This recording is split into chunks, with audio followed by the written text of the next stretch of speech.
I really found that the face-to-face meeting with these people and looking them in the eye and showing them my passion and really finding out how I can help them. For me, my goal is to be of service, so it's not about what I can offer to you, it's more about how I can help you.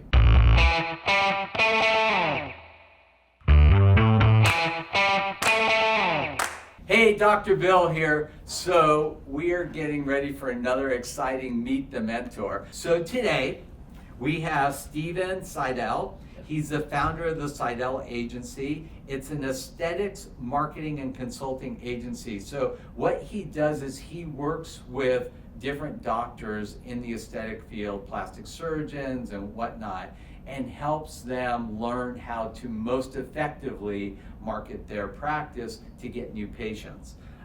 He's a CEO and founder. It's an award-winning agency.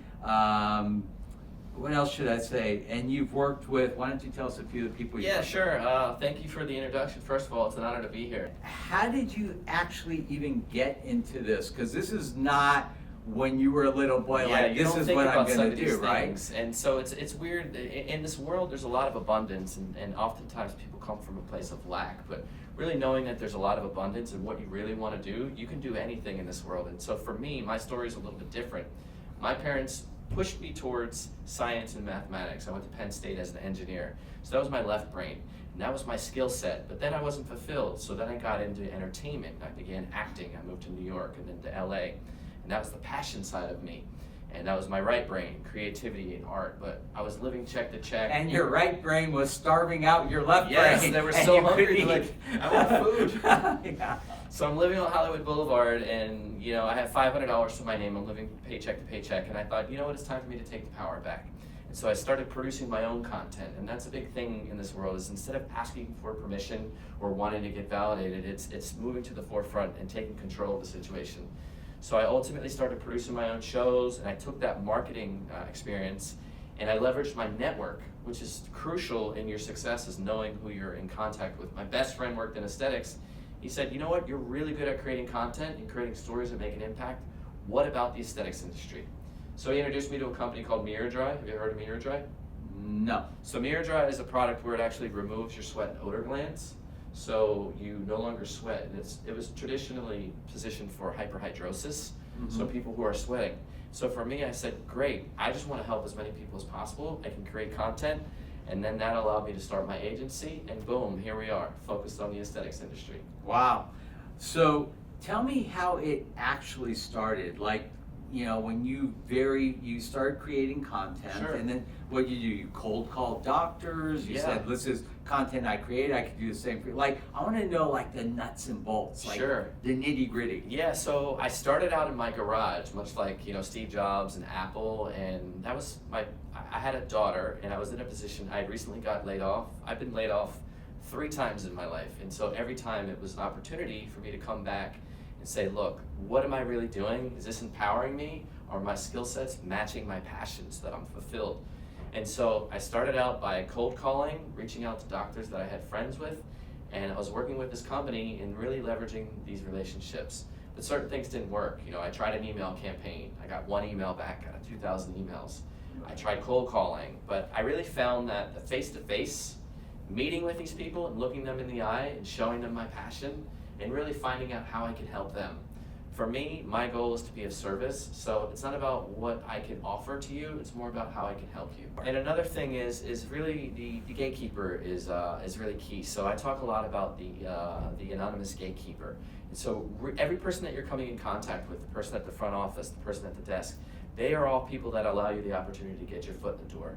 And so another strategy that I use at the company miraDry that I work with, they have practice development managers. And it's their job they buy a device and then there's a consumable. It's almost like a razor. You shave and then you buy the razors. And it's their job to get them to buy more consumables. So befriending them, figuring out ways that I can support their efforts, or if there's a Botox salesman and they're trying to sell more Botox, say, look, why don't you help me allow this company to do more marketing and more advertising so that they can sell more Botox, you win, and then I win. At the end of the day, it's win-win-win. So first I'm gonna come in there and I really wanna determine what your biggest problem area is, because if there's the engineer in me, like we talked about earlier, wants to have problem resolution. And so if you're in there trying to pitch your own things, Like we said before, it's about the person, it's about your audience. What's your biggest problem? Usually it's patients, or they want to have more clients in their door. And so then we'll do a diagnosis of what they're doing and what they're not doing. And then in addition to that, I'll break it down into 3 segments. At the end of the day, my goal is to impress with your impressions, both digitally and physically. And so that's when the offline world, inside the office, meets the online world. So the first step is uncovering your calling, figuring out what makes you unique. For you, when you were approaching the doctors, you probably had certain things that allowed you to stand out, correct? Correct. Cool. And then the second part is building a bulletproof brand so that your brand is recognizable. So certain people want to be on TV, certain people want to be the experts. And so we'll really dig deep into that. And then finally, once we know what you're doing, we want to market your mission, and that's finding different solutions. So there's various different ways. We usually start local and then grow global.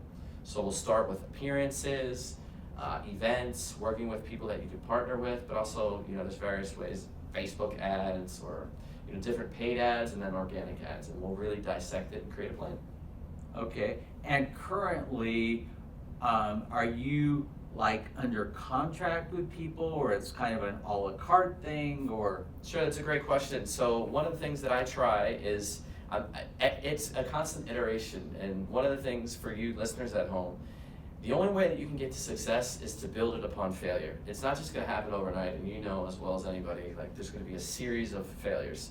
So trying different things for myself. I have individual campaigns that are focused primarily on video, because that's my background.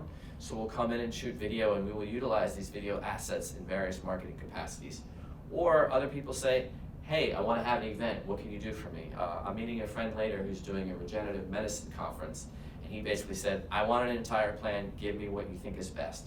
And so we'll figure out different strategies, but there's simple things in the aesthetics industry. There's 2 things that really drive a lot of behavior, and you know as much as anybody, before and afters. People want to see the results. Everybody's going online, they're going on Yelp, and they also want to see testimonials. Word of mouth marketing is the most powerful form of marketing out there, so if you're not getting Yelp reviews, if you're not getting Facebook reviews, and you're not getting people coming in having a great service, share it to your friends, you're losing tons of business.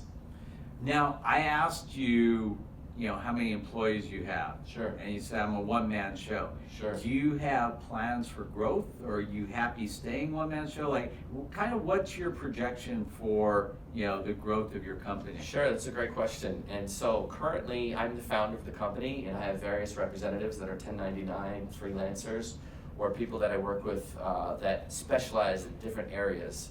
So whether they're doing design work, some people specialize in Facebook ads. That allows me to both test and iterate.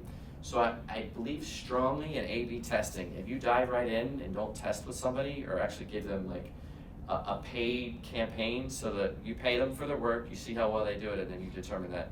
So right now, I'm pretty comfortable with where I'm at, because I have a tremendous force, and a lot of these people don't want to be full-time employees. Right. And so that also helps me, in terms of taxes and, building a business. As I begin to grow, the plans are, if we need to provide that, great, but ideally, I want to reach as many people as possible, so I'm functioning more in a consulting capacity, and then I just refer business out, just like you were talking about. Hey, Dr. Bill, over and out. See ya.